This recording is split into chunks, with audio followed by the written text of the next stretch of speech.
Welcome to Get Over It, the consciousness transforming podcast for exceptional 21st century living. We've got a very interesting show today. Today is Martin Luther King Day, and to celebrate that day, Dr. Edward Bruce Bynum is going to be joining me, and we're going to talk about his book, Our African Unconscious, The Black Origins of Mysticism and Psychology. Now, he has thoroughly researched this book, and it examines the ancient soul of Africa and its correlation with the collective unconscious. So back then and today, folks, you're going to enjoy this show, and do go get the book if you're interested at all in the origins of the human being. This book gives you a thorough examination into that subject. Now, the information shared on Get Over It uses this intuitive and pragmatic insight to help you shift your consciousness to break through the blocks and release energy that is no longer needed. Yes, we're going to help you let go of the BS that's been holding you back. But you guys know I always ask that question, are you truly ready to? And by the way, folks, BS is belief system. A bit about me for my new listeners, intuitive since birth. I'm a third generation intuitive with over 3 decades of experience supporting people to break through the blocks along their path. I'm a strategist for personal and professional transformation, revealing cutting edge information that enables you to prosper and thrive. I spent 25 successful years in corporate America as an executive sales professional, and I am the founder of Healing Visions Ministries and the Northern California Children's Education Network, a 501c3 nonprofit. I provide consultations and healings in all areas of life that heal the mind, body, spirit connection, allowing you to live your very best life. My clients tell me that I keep it real while providing them with accurate information to assist them along their journey, excuse me, as a spirit living a human existence. But they also say, if you really don't want to know, don't ask, Monique. My background includes a doctorate in metaphysics, Reiki master teacher, ordained minister, and clinical hypnotherapist. So whether you are stressed, depressed, or possessed, I can help. To find out more about me and the services I offer, go to my website, and that's moniquechapman.com. And I invite you to like me on Facebook and follow me on Twitter and LinkedIn. And if you like the podcast, please subscribe. I'd greatly appreciate it.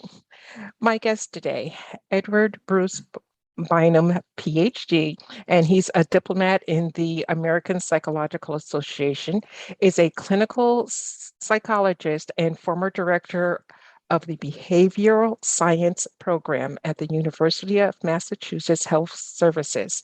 In 2005, he was the recipient of the Abraham H. Maslow Award from the American Psychological Association and is the author of several books, including Dark Night Consciousness, and he is currently living in and working in private practice in Hadley, Massachusetts.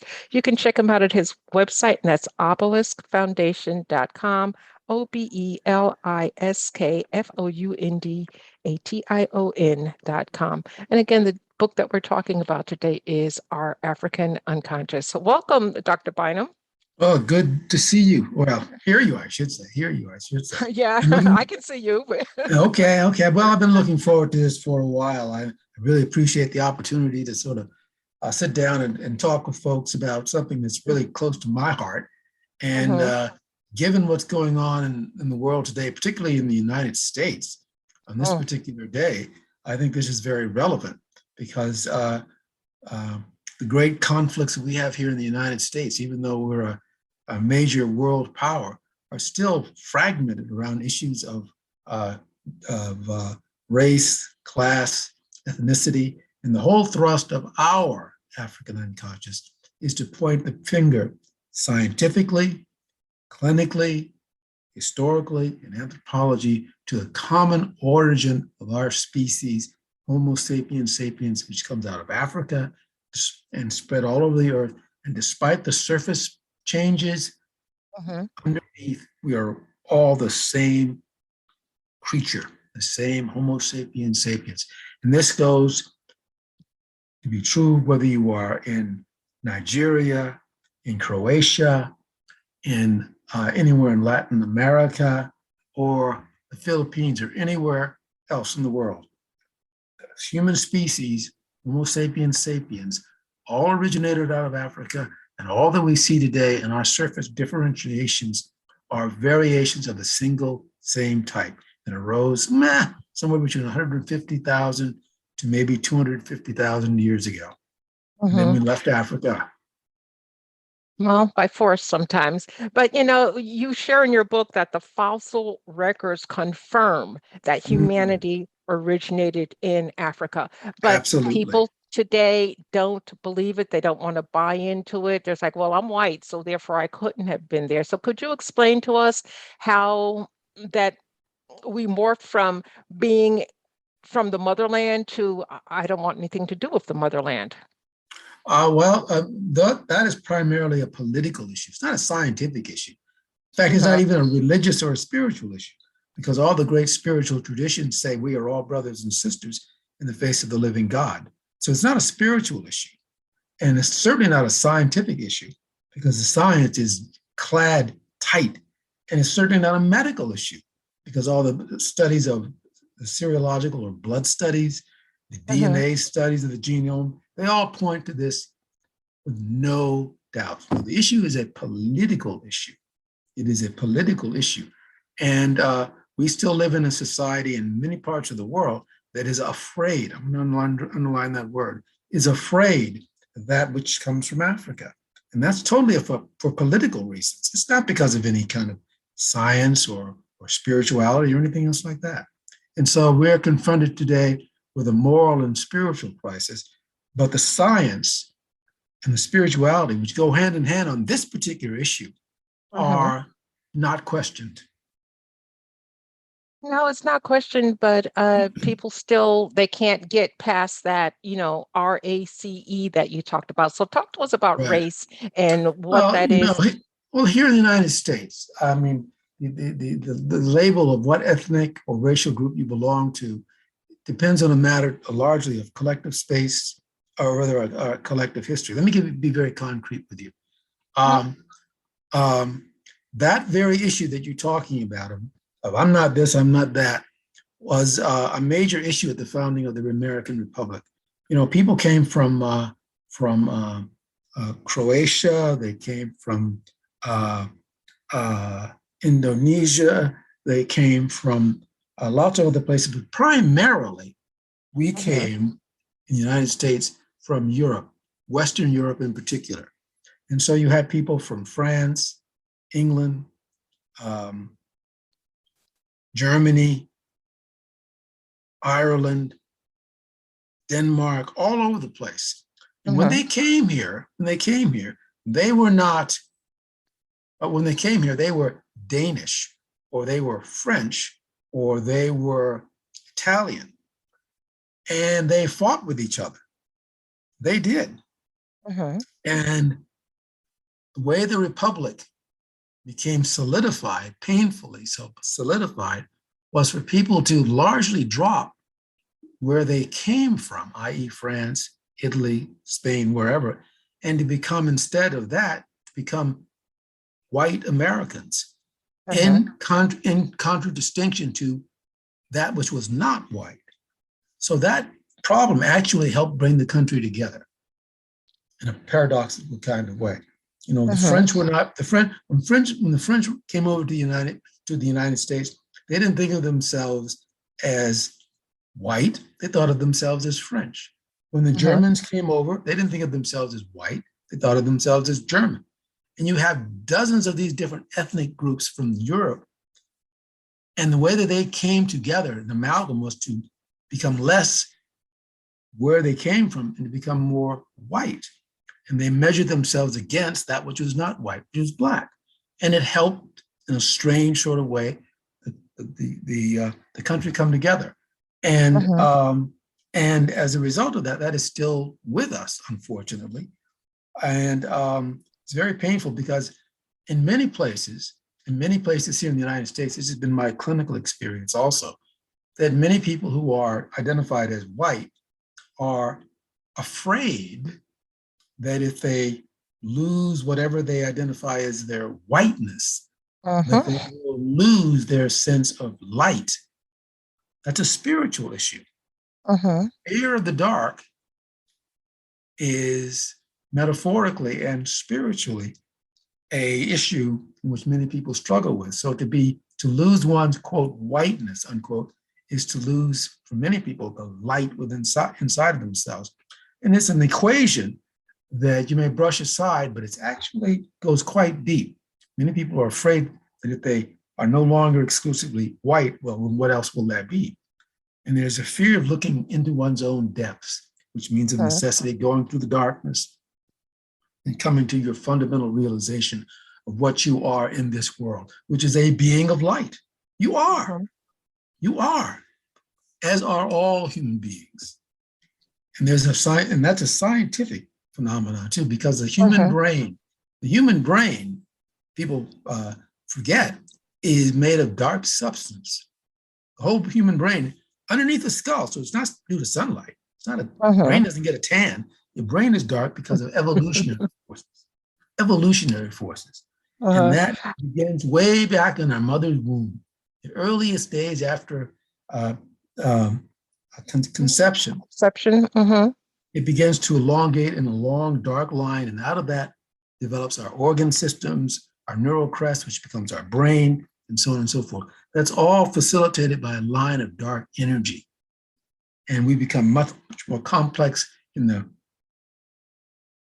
body and the brain as that elongating dark line becomes more complex. And now that dark species emerging out of our common mother's womb is now able to contemplate the 93% of the universe that is 93% of dark matter. So the warm dark matter that we begin as is now able to help us understand or try to understand the cold dark matter of the universe. I think there's an interesting parallel there.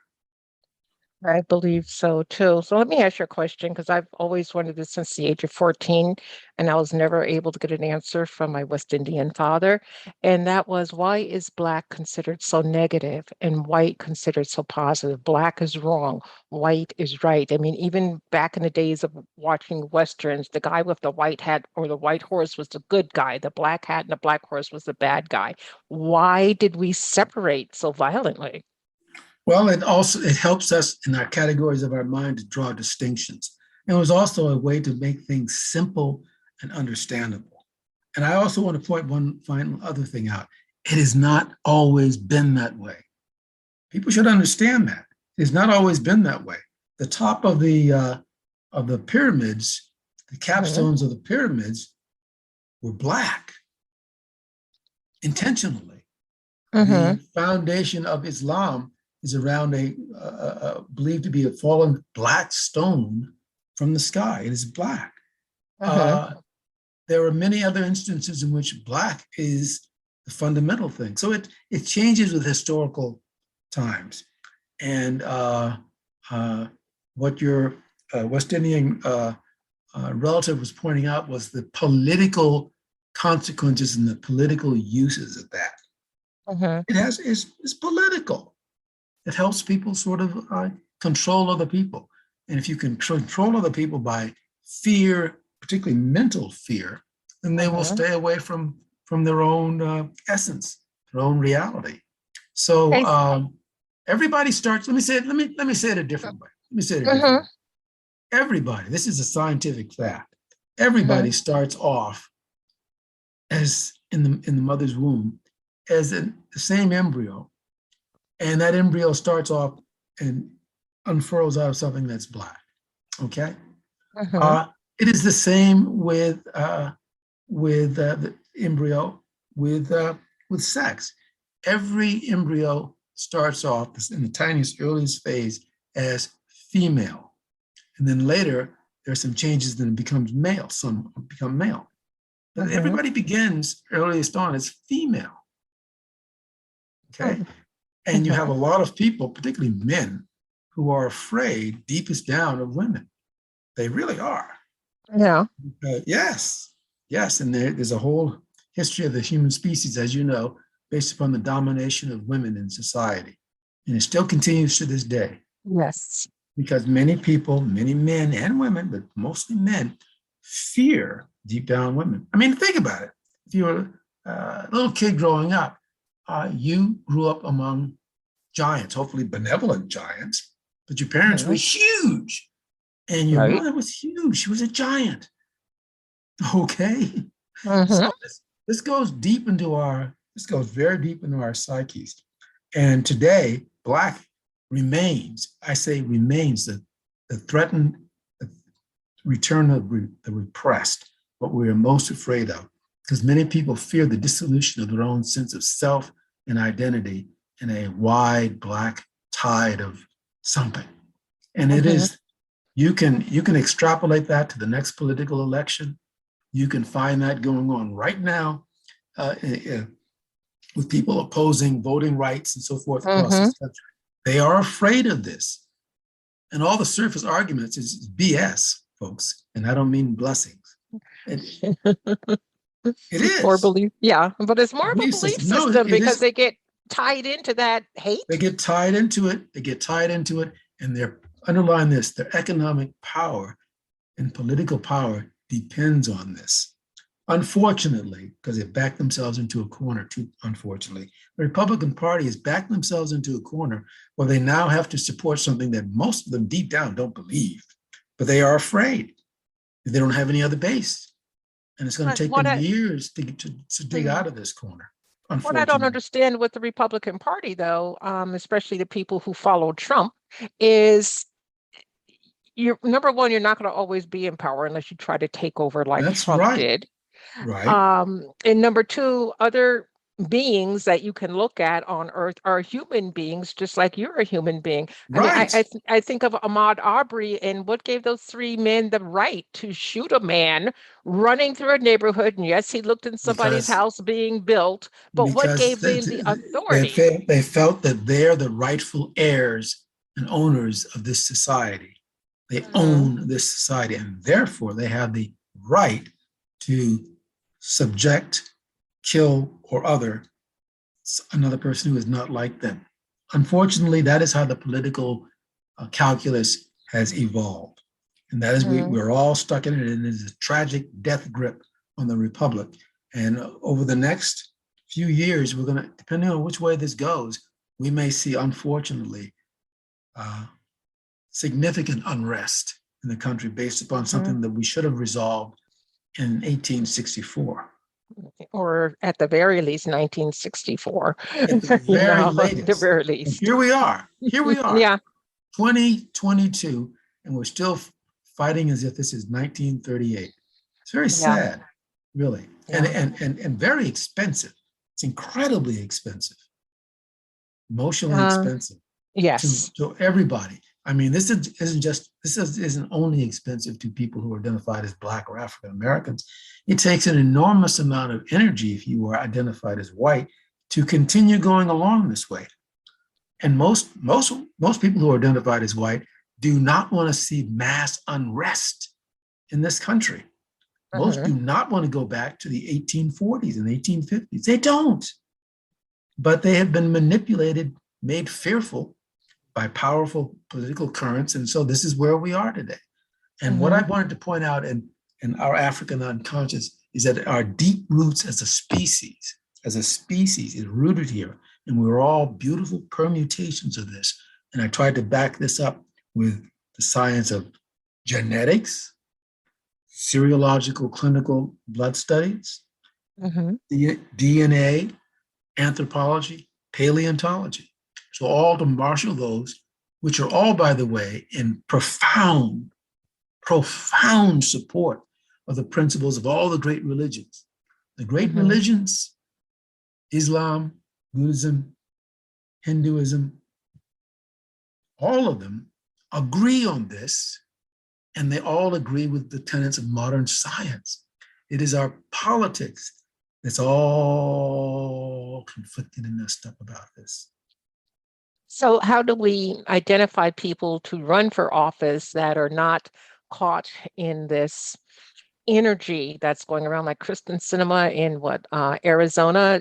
Democrats got behind her right away. I guess they didn't vet her because she's not supportive of Democratic policies, to me, in my opinion, on any level. So how do we identify people who can help us move forward, who can help us ascend from this energy that we're swimming in right now? Well, I'm afraid I have bad news. I don't think we're going to be able to do that without some unpleasant conflict as we work this out. I mean, America is still inherently a creative unfolding situation. And we Mm-hmm. worked some of these through during the pre-revolutionary days. We had all kinds of conflicts back then. We worked it out and we created a republic. And then we had problems during the antebellum slave period in the South and in the North. We worked it out. We had a civil war over it, but we worked that out. Then we had the Reconstruction, all kinds of conflicts back and forth. We worked a lot of those out. And here we are. And then we had the civil rights movement, so-called civil rights movement, that stretched over half a century. We worked most of the principles out. And here we are again. So I basically am optimistic about this. I do think we are continuing to evolve as a species and as a people. It's just that this is part of who we are as a species also. Sometimes as a species, we're conflicted, we're stupid, we're dumb, we don't act in our own best self-interest. But ultimately, because I'm an optimist, ultimately I believe that. So the peoples of East Asia, Eastern Europe will unite with the peoples of Latin America, all of whom bring their treasures and rewards here to the United States. And some of these are economic, yes, but some of these are also psychic and spiritual. This remains the great synthesizing place on the planet Earth for all the different spiritual and intellectual currents among the peoples of the earth. And I believe the renaissance of our species is going to happen here. I still believe it. I know these are dark times. I know these are conflicted times. I know these are nervous times, both inwardly and outwardly, politically. And we're also having, appropriately enough, a pandemic. I mean, we're living, look at it, step back for a minute. We're living literally in biblical times. We really are. We've got the plague. We've got internecine wars. We're in the final stages of a dying political economic system of capitalism. And we have yet to find the new horizon for us as a species. But it will come. For surely it will come. The light of our own minds, since the earliest days of evolution, has ushered us up higher and higher toward light. Our adventure as a species in evolution has been to walk on all fours and eventually stand upright, then eventually be able to contemplate the stars. And now we're beginning to actually move out toward the stars. So our history as a species, despite all the setbacks, is to go forward and to go upward and to unfold higher and higher forms of energy, order, justice, and creation. I believe we're going to do it. And I believe that the African template out of which we are all emerging will find a new way to synthesize us. Yes, I believe that. I am going to be with you with a prayer for that to happen. I would love to see it in my lifetime, when I was in my late 60s. And when I was a kid, my parents used to say, it would be nice to see a Black president, but that won't happen in our lifetimes. Well, my mom lived to see that, That's right. That's I lived right. to see a Black first lady. So I hope that we can You get to the will. point where we can erase all of this hate and move forward. But I just, I tried to understand I the other side in their Yes, they're fearful. uh-huh. They're fearful. That's the But then best way to understand it. It's their they project fear. blame. Yes, they do. Well, that's what we do as a species. Those Mm-hmm. of us on the other side, quote, other side, we also project. We also project negative things upon people who don't necessarily believe politically the same way that we do. Mm-hmm. And we see them as sometimes as totally ignorant and backwards and so forth. Well, many times they are, but mostly they're afraid, just like we are afraid. We're all Okay. afraid. And we need to recognize that and recognize our common roots, our common ancestry, because that is where our destiny is also. And that is what our destiny will lead us to, a point of unification and light, the omega point, many people in the spiritual traditions point out. Yes, Mm-hmm. Okay. beginning, the alpha and omega. Yes, Yes. Yes. yes. How can we get to the point where we can, as a Black race or African American species, how can we get to the point where we actually support each other and perhaps come together to grow together as opposed to tearing each other down? Little bit of backstory. My father owned a chain of dry cleaning stores in upstate New York, and we would watch in the black neighborhood stores, we would watch the blacks cross the street and go down to the white guy. In the white neighborhood stores, they did phenomenal. Everybody loved my father's work. So, but we don't support our own. Unfortunately, that is still operative. It's not as much as it used to be, but it's still very operative. And the only way that's going to get around that is education, and also, quite frankly, a spiritual awakening. I believe, and this is just me believing this, but I believe that the Black presence, the African American presence here in the quote New World unquote, has served to spiritually civilize many who came here to the Americas. And I believe we find ourselves at the bottom of the ladder often. But that is a political and economic imposition. I believe deep in our spirits, the destiny of the African American peoples is to spiritually sustain and awaken those of us here in the Western world. If you look at very closely a lot of American movies, you see this theme repeated over and over and over again, that that Black person is actually a symbolic spiritual figure. You can see it in movies repeatedly. Oh, brother, where art thou? How are they led? They're led by blind Black men on a railroad. Okay, you see it in the Legend of Beggar Vance, where he's the Arjuna, so to speak, of the person who is learning. We see this repeated over and over and over and over. That is not an accident. That is the collective unconscious speaking to us. And I believe African Americans, we have emerged, we've incarnated here, and this is part of our work. And so to not give up the struggle, and to stay with it, and to not be passive about it, but to be out there, assertive, and sooner or later, that is going to come to pass. Look where we were as a race in the United States in the 1700s. Look at where we were in the middle 1800s. Look at where we were in the early 19th century. Look at where we were in the middle of the 19th and 20th century. Look where we are today. No, I don't care what Mitch McConnell does and what Trump does. We are here to stay. And like John Lewis said, we are not going back. And all of America knows that. Whether they like it or not is a different story. But everyone deep down knows that. And the measure of a great race, a great people, is its contribution to world history and world society and the advance of the human spirit. And that is where we are on the forefront. Generation after generation after generation. Okay, so do you think that we'll have to resort to some form of violence in order for this? It is already happening. It's already happening, isn't it? It's already happening. I just hope it isn't mass violence, but it's already happening. It's already happening. But most Americans, Black and white, nobody else, do not want some kind of psychotic, crazy racial confrontation. Don't want it. We all lose. And there are a few crazies out there that think that somehow somebody that can be victorious in that. It's a Pyrrhic victory. Nobody wins. And that's why in the final steps, I think we'll do what countries as different from us as Rhodesia, used to be Rhodesia, and South Africa did with their racial thing. They pulled back from the precipice. They pulled back from the abyss because they knew that was not winnable. They knew it. We know that here in the United States also. We do.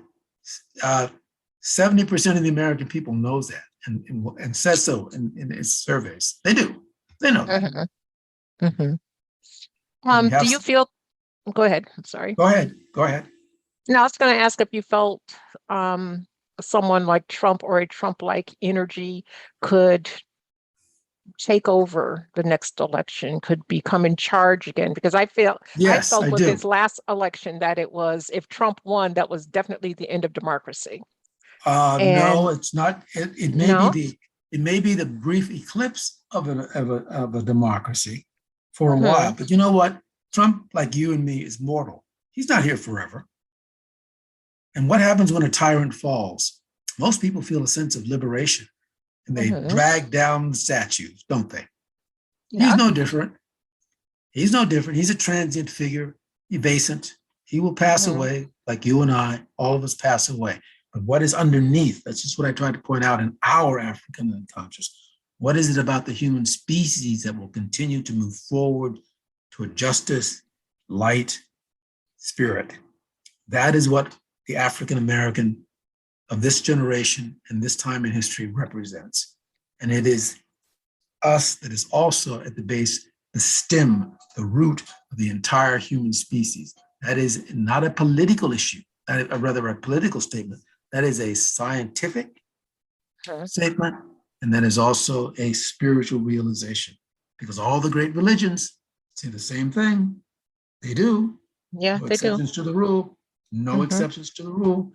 And every major science, archaeology, paleontology, and anthropology, population genetics, serological studies, all say the same thing. So we've got to eclipse this menacing chapter we're in, and we will come through it. I believe that.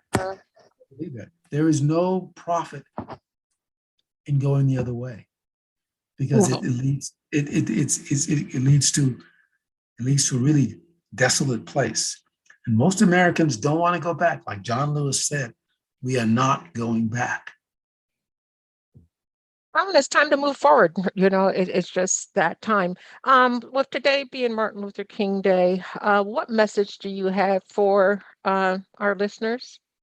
My message is to embrace science, but more than the particulars of science, embrace the deep tenets of your own religion. I'm not talking about the Sunday pulpit or the Saturday meeting or the Friday temple. No, I'm talking about the basic assumptions and templates of your own religion at its deepest core.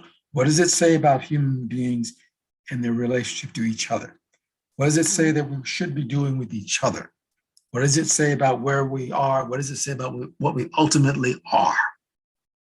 That's what I would suggest. And if you do that, the dark shadow of doubt will pass away from you. You recognize that there's continual struggle every generation. Our generation, we have our struggle right at this moment. But ultimately, it'll be triumph. As Martin Luther King was fond of repeating a phrase, the arc of the moral universe is long, but it points toward justice. It bends toward justice. Wow, I had to let that sink in there for a moment. Wow. Well, thank you. I mean, our time is up, but I really thank you for sharing your information today. Folks, we've been speaking with Dr. Edward Bruce Bynum. The book is Our African Unconscious, The Black Origins of Mysticism and Psychology. Folks, there's a lot of information crammed into this book. It's 480 pages. It's like an encyclopedia. You read some of it, you let it digest, and you come back and you read some more, okay? But it all ties into each other and it all makes perfect sense. If you've enjoyed any part of this interview today, go get the book, because everything that Dr. Bynum has talked about, he backs up in spades in his book. Dr. Bynum, thank you so much for being with us today as we collectively get over it. I greatly appreciate it. And I appreciate the opportunity to touch so many other souls. And folks, I want you to remember that the most important choice that you can make is what you choose to make important. Consider making the masterful choice of erasing the unconscious and becoming conscious.